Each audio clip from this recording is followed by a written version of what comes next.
மனம் கலங்காதே, நான் உனக்காகவே வழி அமைத்துக் கொண்டிருக்கிறேன். இப்பொழுது நீ செய்கிற பணியிலிருந்து விடுபட நினைக்காதே. அந்த பணிதான் உன் உயர்வுக்கான கதவாக மாறும். நம்பிக்கை மட்டும் என் மீது வை. உன் முயற்சிகளை நான் வீணாக்க மாட்டேன். உன் உழைப்புக்கு பலன் கிடைக்கும் நேரம் வந்துவிட்டது. நீ நினைத்து பார்க்க முடியாத அளவுக்கு உன்னை உயர்த்தப் போகிறேன். நான் தரப்போகும் அருள் உன் வாழ்க்கையின் திசையையே மாற்றும். இனி உனது நாட்கள் ஒளியால் நிரம்பும். உன் மனம் மகிழ்ச்சியால் மலரும்.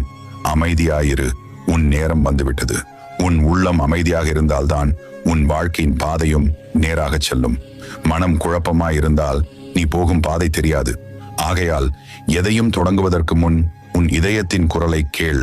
நான் இதை உண்மையாகவே விரும்புகிறேனா என உன்னை நீயே கேள். அந்த கேள்விக்கான பதில் தெளிவாக வந்தவுடன் நான் உனக்கான பாதையை காட்டுகிறேன். நான் உன் அருகே நிற்கிறேன், வழி காட்டிக் கொண்டிருக்கிறேன். ஆனால்